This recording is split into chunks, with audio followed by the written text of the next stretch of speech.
All right, so we've learned attributes, we've learned constructors. We only briefly touched on methods since we covered that last time. Um, we're going to talk a little bit more about methods when in respect to designing a Java program. So, what are the steps, right? I want to create a new class. Where do I even start? Well, when you're designing a program in Java, you usually first think about the objects in your program. You have to start with the design, the brainstorm stage. So, what are you actually trying to represent? So if it's a book selling app, right, that could be a book, the user, their shopping cart, right, where they actually add the books they're going to buy. So you got to create a class for each object. So that's the next step. Each class will act as a blueprint for its corresponding object. So we'd have the book class, the user class, the cart class. And they would all live in their own Java file, right? The book.java, user.java, cart.java. So just bringing back an old example. So for the RPG program, right, this is how I might split up the program. So the different classes. Main class to run the program. Weapon class for the character's weapons, so they can attack people. The character class to represent the actual character. Notice they can hold a weapon. So this is a class inside of another class.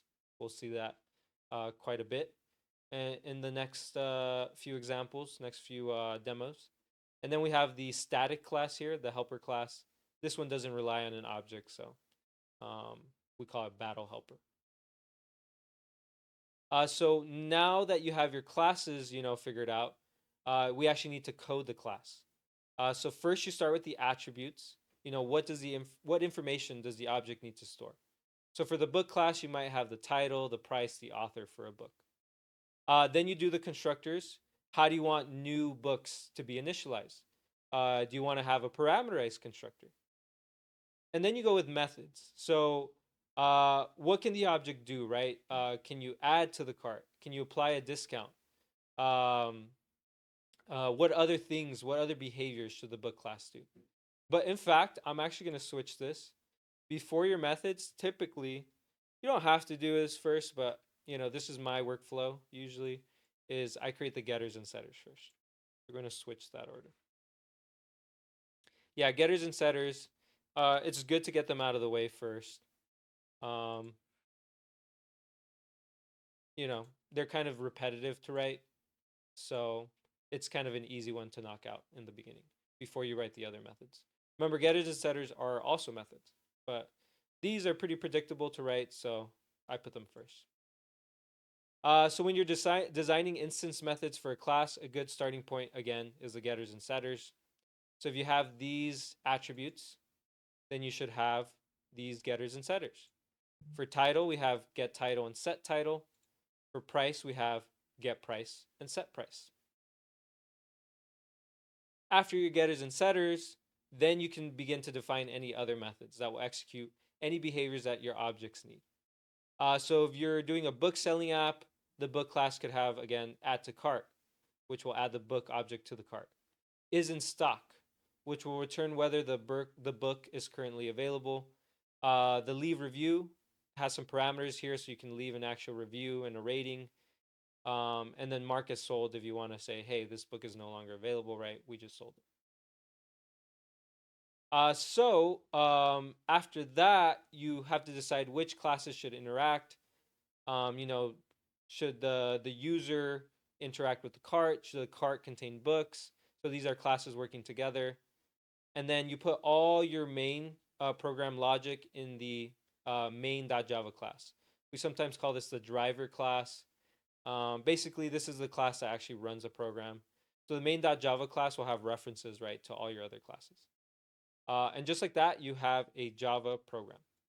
Oh, and before I forget, yeah, what return types, sorry, make the most sense for each method and why? So add to cart, what type of return type do you think? You could pause the video to think about it.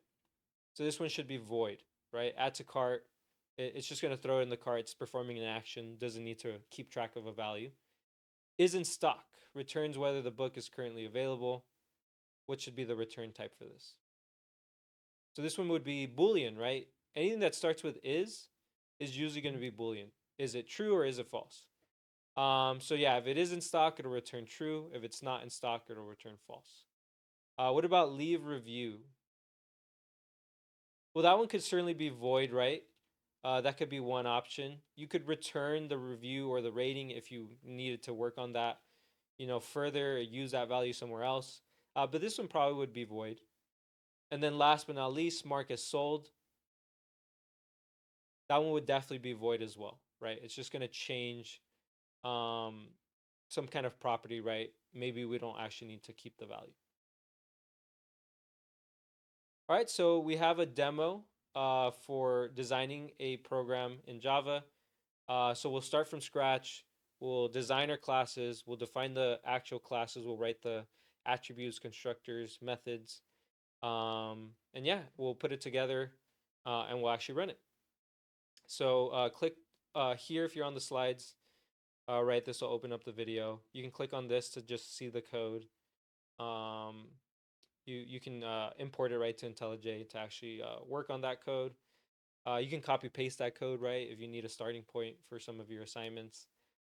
And then next up will be Java documentation or Java docs.